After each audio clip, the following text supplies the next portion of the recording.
What's up guys? So may isa tayong subscriber na nag-comment about clutchless shifting, if kung di ba masama sa motor natin yan. Tara pag-usapan natin.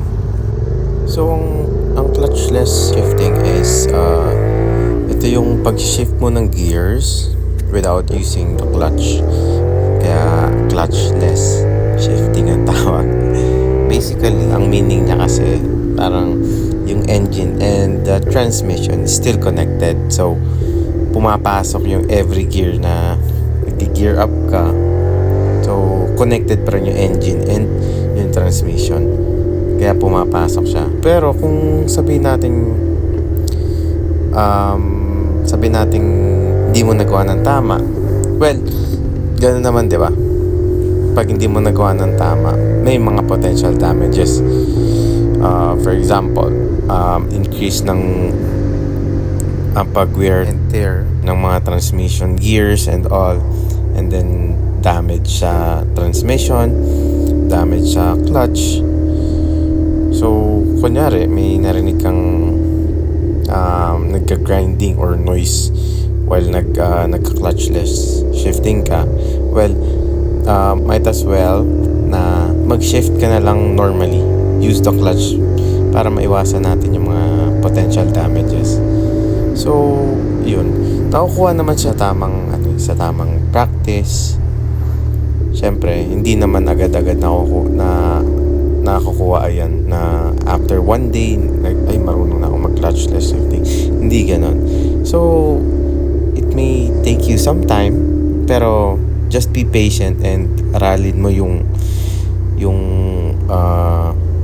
tunog and yung i-feel mo yung makina ng motor mo, kasi doon mo mafe-feel na ready na siya mag-clutchless shifting And syempre, hindi naman kunyari habang nakapiga ka ng todo tsaka ka mag-shift, hindi na ganun.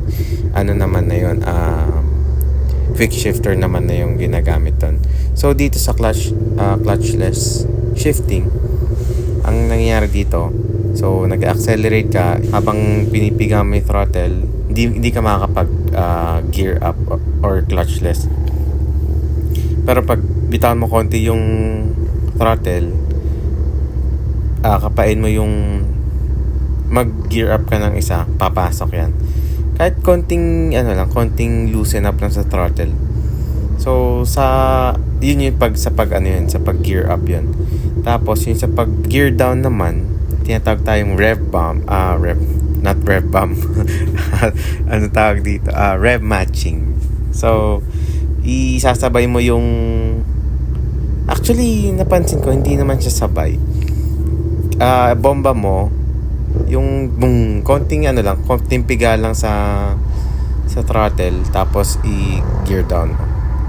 Tapos alam mo yun, magkasunod talagang sobrang millisecond lang yung difference nila. Papansin mo, papasok yung mag-gear down yan. So ganun yung tunog niya. So throttle sabay clutch down, not clutch down, gear down. Ganun lang naman usually yung sa experience ko. So far so good. Wala naman akong na-experience sa makina ko na masama. Yun lang talaga, kailangan mo ma-practice na maayos. Kasi pag hindi tama yung pagkakagawa mo, syempre talagang may masisira dyan, di ba? Yun lang naman yung insight ko regarding the clutchless shifting. So ang maganda dyan, sir, is practice lang ng practice. Pero pag naririnig mo nang hindi talaga pumapasok, pag normal shifting ka na lang, gamitan mo na lang ng clutch. Syempre, better safe than sorry, di ba? Pero if you have time to practice, much better, di ba? In addition, do some research about clutchless shifting, kung kailan mag-shift ng gears, kung kailan ka mag-gear down. Ganun lang naman yan. Hindi naman yan agad nakukuha overnight. Just keep on practicing. So yun guys, if you have more ideas regarding clutchless shifting, comment down below. And if you think na may mga nasabi akong hindi tama, kindly correct me because I believe in the saying there's always a room for improvement. Thank you for watching and see you on the next one. Ride safe mga bro.